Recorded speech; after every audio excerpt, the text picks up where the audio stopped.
Moscow has long been worried about veterans of Russian President Vladimir Putin's war against Ukraine causing problems when they return to Russia. Russian soldiers in Ukraine, however, are already creating problems for their local governments. Paul Goble, specialist on ethnic and religious questions in Eurasia, said this. He says that these soldiers are increasingly using their smartphones while fighting in Ukraine, not just to communicate with friends and families, but also to send video protests to officials in their hometowns about a wide variety of issues. Video protests are growing in number because commanders are unwilling to confiscate soldiers' phones and punish those using them. Even though there is currently a ban on soldiers at the front using smartphones, commanders are not enforcing these rules, lest they spark more anger. Protest videos produced by Russian soldiers in Ukraine are increasingly effective because officials in Russia are less willing to ignore the voices of soldiers than civilians. Civilian activists view military personnel as potential allies because soldiers can speak out more freely and are more likely to be heard by the Kremlin. Unsurprisingly, the Russian government wants to stop soldiers' infusion of support for opposition groups and plans to conduct a countrywide census of smartphones and related devices. The census could make it easier for Russian commanders to restrict soldiers' smartphone use, but some say that the plan could exacerbate the issue. Russians have been using videos to try to influence government policy for as long as phones have been able to record and broadcast clips. Kotlovan, also known as the Foundation Pit, a celebrated Russian film directed by Andrei Gryazev in 2020, exemplifies the trend, consisting almost entirely of video appeals to the government. Russian soldiers fighting in Ukraine using video clips to influence officials in their hometowns and regions is a more recent development, one that Alexander Leonidovich, a journalist from Novaya Gazeta, and researchers at Moscow's Higher School of Economics have chronicled in detail. Leonidovich stresses that video protests by soldiers in Putin's invasion forces are one of the latest venues for Russians to protest without the expectation of punishment. Soldiers often succeed in their causes, given that officials do not want to appear indifferent to the opinions of those fighting for Russia. Opposition groups recognize the sway disgruntled soldiers hold with the government and have begun working closely with them in a united front that poses a distinct threat to the Kremlin.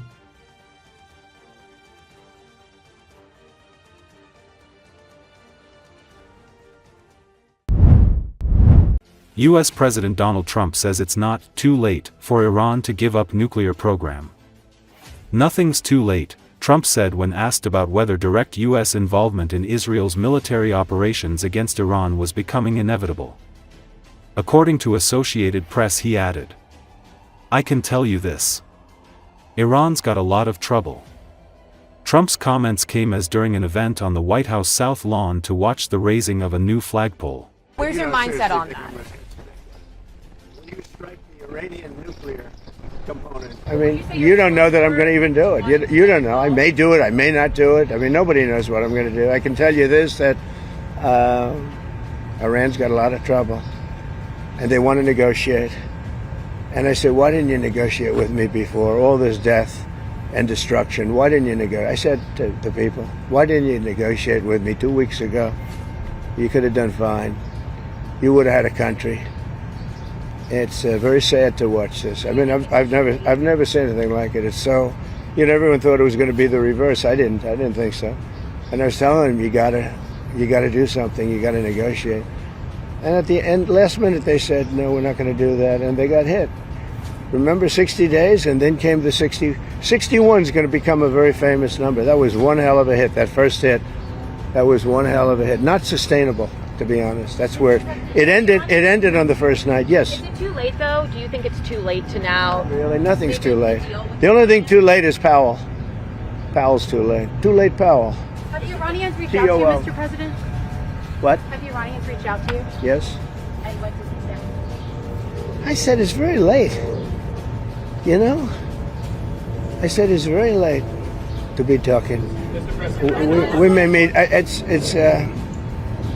I don't know. There's a big difference between now and a week ago, right? Big difference. We may meet. Is this about Vance and with Trump possibly going to Kharkiv? It's about anybody. They even suggested they come to the White House. It's a big difference. But they've suggested that they come to the White House. That's, courageous, but, it's like not easy for them to do.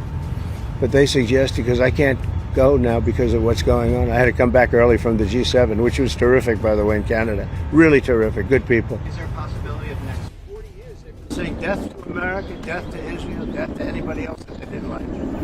They were bullies. Well, you know what it is. Unconditional surrender. Two very simple words. Very simple. Unconditional surrender. That means I've had it. Okay, I've had it. I give up. No more. Then we go blow up all the all the nuclear stuff that's all over the place there. No, they had bad intentions. For 40 years they've been saying death to America, death to Israel, death to anybody else that they didn't like. They were bullies. They were schoolyard bullies. And now they're not bullies anymore, but we'll see what happens. Look, nothing's finished until it's finished. War is very complex. A lot of bad things can happen. A lot of turns are made. So I don't know. I wouldn't say that we won anything yet. I would say that we sure as hell made a lot of progress. And we'll see. The next week is going to be very big. Maybe less than a week. Maybe less.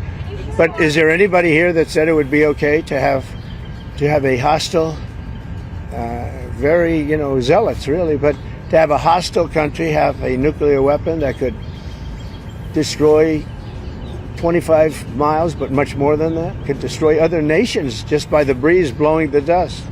That dust blows to other nations and they get decimated. This is just not a threat you can have. Thank you very much, everybody. Can you share what you've told Prime Minister Netanyahu about getting involved?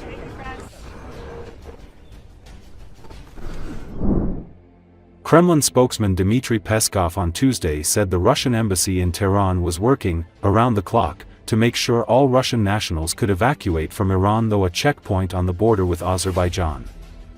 According to Associated Press, he said Moscow was very grateful to Azerbaijan for assistance on the border. This work continues around the clock. Peskov deplored that the situation in the Middle East was still on the path of further escalation, galloping escalation. Asked if there's been any response to Moscow's proposal to mediate the conflict, Peskov said, "At the moment, we see a reluctance, at least on the part of Israel, to turn to any kind of mediation services." Все граждане, которые находятся в Тегеране и которые уже были на связи, для них, для всех обеспечивается возможность эвакуации. Выходит в основном и доставка осуществляется к КПП на границе с Азербайджаном. Азербайджанские наши друзья также предоставляют все максимально благоприятные условия, за что мы им очень признательны. Эта работа продолжается круглосуточно. Ситуация пока идет по пути дальнейшей эскалации, галопирующей эскалации. Уровень непредсказуемости абсолютный. Конечно, мы в данном случае призываем стороны к максимальной сдержанности, с тем, чтобы впоследствии так или иначе перейти все-таки на мирный политико-дипломатический трек урегулирования. В настоящий момент мы видим нежелание, как минимум, со стороны Израиля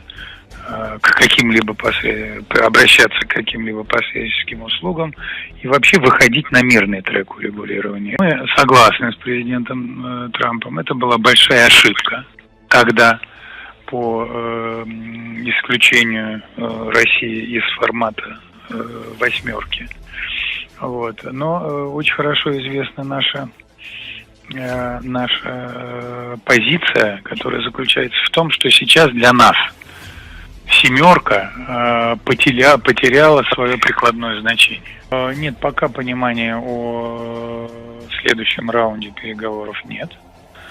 Хотя вы знаете, что проделана значительная работа по выполнению тех договоренностей, которые были достигнуты в Стамбуле. Российская сторона полностью выполнена данные ей обещания, согласованные в Стамбуле. Ну, теперь в ближайшие дни уже наступит черед выхода на понимание о возможных сроках продолжения этой работы.